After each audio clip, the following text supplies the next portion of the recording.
Welcome to part 2 of Madfinger Games and Grey Zone Warfare's Story of Ambition. Now, if you have not seen the first part of this series, which is called How a Mobile Dev Made a PC Breakout Hit, be sure to go check that out, because that part 1 is the significance that drives this second video. It is the story of Madfinger Games and how it came to be, and how it came from a mobile dev to now creating Grey Zone Warfare. So be sure to check that out first. I will include a link in the top right of the video, just there, if you would like to see that part 1. But for now, let's get into part 2.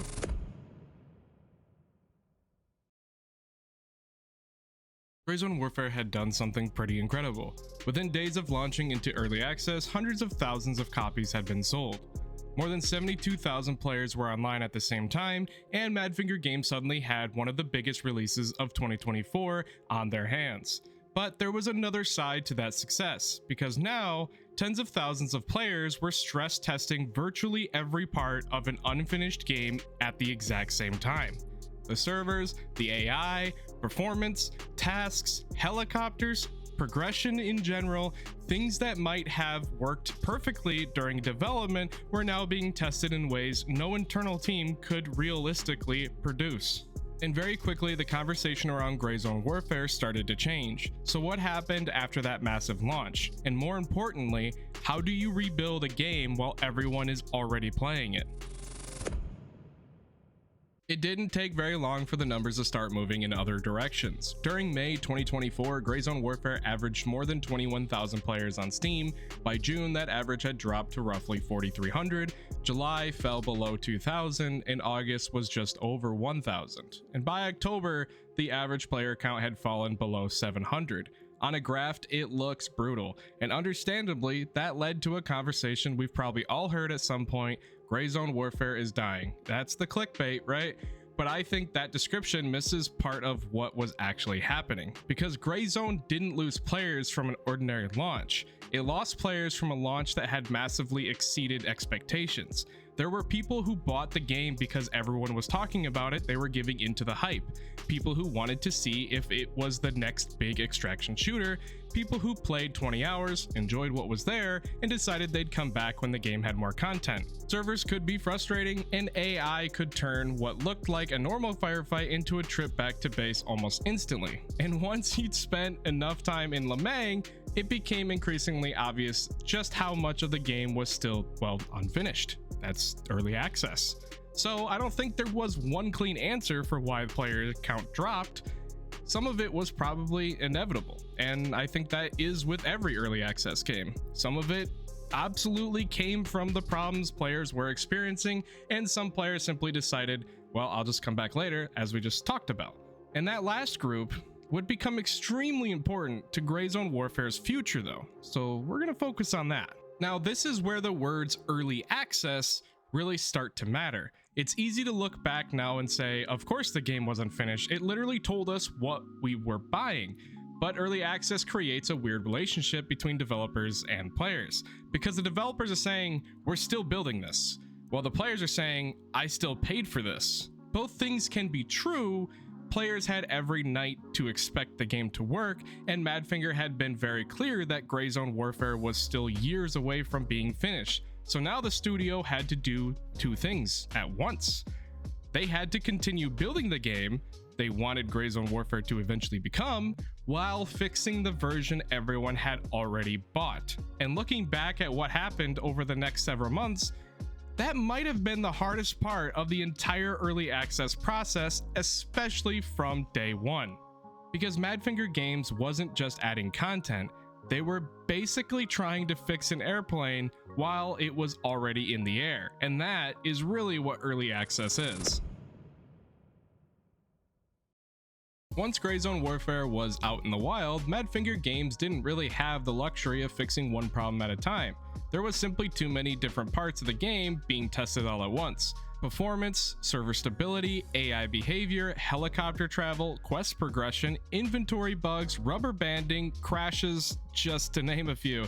And that's before we even start talking about adding entirely new content. So the months after launch became less about building toward the next giant update and more about stabilizing what was already there. One of the best examples came only a few weeks after release. On May 22nd, Madfinger released patch 0.1.2, and when you actually look back at what was included, it gives you a pretty good picture of what the studio was dealing with at the time. 9 new landing zones were added to make traveling around Lemang easier. There were optimizations aimed at reducing rubber banding, VRAM usage received additional optimization, reconnecting players were changed so they could return to the same server under certain conditions, helicopter information was improved, tasks were adjusted, AI navigation issues were fixed, and then there was a long list of smaller bugs involving everything from vendors and collisions to players getting stuck after being revived or getting launched towards the edge of the map after jumping onto a helicopter at the wrong moment.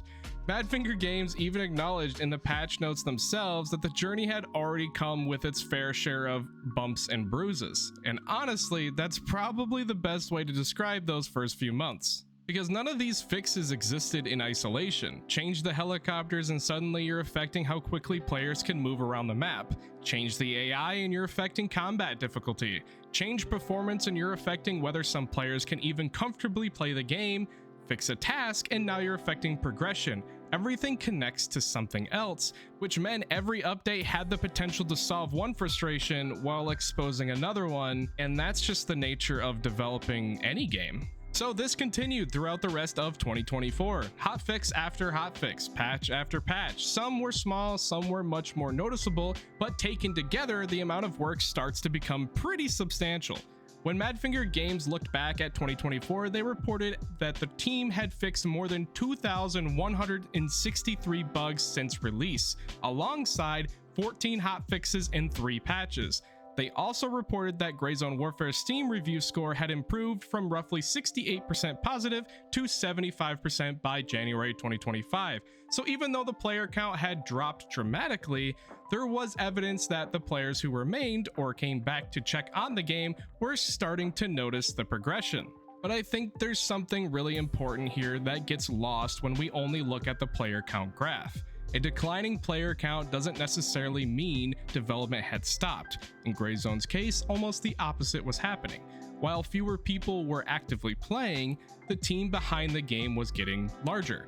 Madfinger Games said the success of Grayzone Warfare allowed them to add 31 new team members during 2024, and they were still describing the game as being in a very early stage of development. So while the public conversation increasingly became, when is there going to be something worth coming back for, Madfinger Games was still trying to build the foundation that those future updates would sit on. And eventually, fixing the launch build wasn't going to be enough. Players weren't just waiting for fewer crashes or better performance or even another AI adjustment, they wanted to see what Grayzone Warfare could actually become.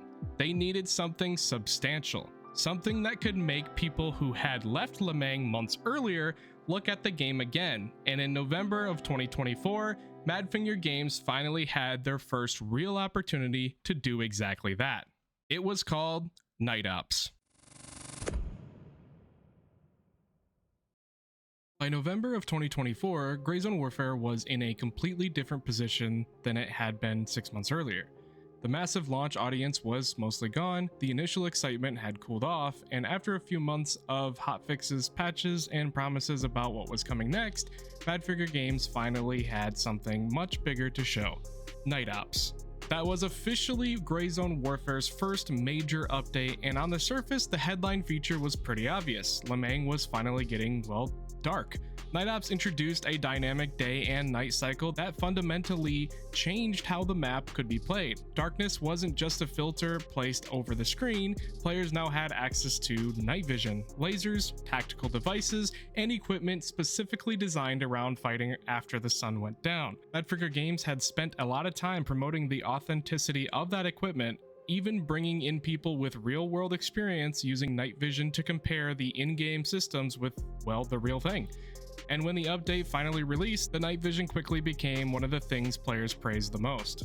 But here's the thing, Night Ops, the major update, was actually much bigger than just night operations, because underneath the day and night cycle was an update touching almost every part of the game players had been criticizing since launch. 7 new weapons were added, there were 22 new tasks, along with changes to existing ones, high-value loot was introduced, more landing zones were added, and the wait times for helicopters were reduced. We got locker sorting, new storage containers, faction chat, better key availability, and improved health panel, and a long list of quality life changes. But probably more important than any of those, Madfinger Games took another swing at the AI. And AI mattered, because before Night Ops even released, you could already see how skeptical some players had become. When Madfinger Games first started showing the update, there were players basically saying night vision looks cool, but what about the AI? What about performance? What about the actual problems that made me stop playing the game?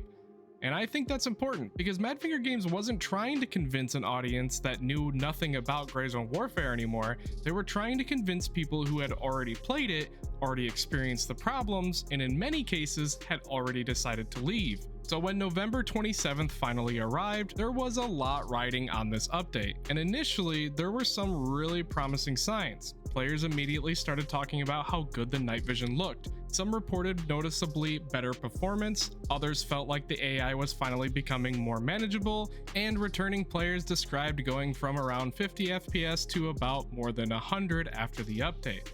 The other side of the conversation appeared. Some players were still getting frustrated with AI detection and accuracy. Some reported worse performance depending on their hardware, and others felt that underneath all of the new content, some of the same problems that pushed them away months earlier were kind of still lingering. So I think that's probably the fairest way to look back at Night Ops. It didn't suddenly finish Gray Zone Warfare, it didn't solve every problem from launch, but it did prove that the game could change. This wasn't the same build people had played in April. There was more to do, more equipment to use, more reasons to explore, and for the first time, players who had walked away actually had a substantial reason to come back and see what had changed. And some of them did. In October, Gray Zone Warfare was averaging fewer than 700 concurrent players on Steam. After Night Ops released at the end of November, December's average climbed to almost 3,400 players, and the peak climbed back above 9,000. Now, those numbers weren't anywhere close to launch, but that didn't need to be. What mattered was that after months of the player count moving almost entirely in one direction, Night Ops moved it the other way. And something else was beginning to change. The conversation wasn't only when are they arriving to fix the game anymore, players were starting to talk about what Gray Zone Warfare could become next. But that created an entirely new problem for Madfinger, because now that the foundation was getting stronger, they had to decide what they were actually going to build on top of it. And a few months later, Madfinger Games made a decision that showed even they were willing to reconsider the original plan. They changed the roadmap. And I think that's where this part of Gray Zone Warfare's story really changes, because Night Ops didn't bring back the 72,000 players that were there at launch. It didn't suddenly solve every problem, and it definitely didn't mean the work was finished. But for the first time since that massive launch, the player count went back up. Thousands of people returned to Lemang to see what had changed. Some stayed, some didn't, and plenty were still waiting for a bigger reason to come back. But Madfinger had proven something important. Gray Zone Warfare wasn't stuck being the game that launched in April of 2024. It could change, and maybe more importantly, players were still willing to give it another chance. Looking back, I think these first several months of early access tell us a lot about how Gray Zone Warfare became the game we know today. It went from one of the biggest launches of the year to fewer than 1,000 average players, while developers were fixing thousands of problems behind the scenes. Then Night Ops arrived, and for the first time, that downward trend reversed. It wasn't the end of Gray Zone Warfare's problems, it was the beginning of the rebuild. So that's where I'm going to leave this part 2 of a story of ambition. If you were around when Night Ops released, I'm curious what you remember about it. Did that update bring you back? Did you never leave? Or were you still waiting to see where Gray Zone Warfare went next? Let me know down below. And if you're enjoying going through the history of Gray Zone Warfare with me, thank you for watching, and I'll see you guys in the next one.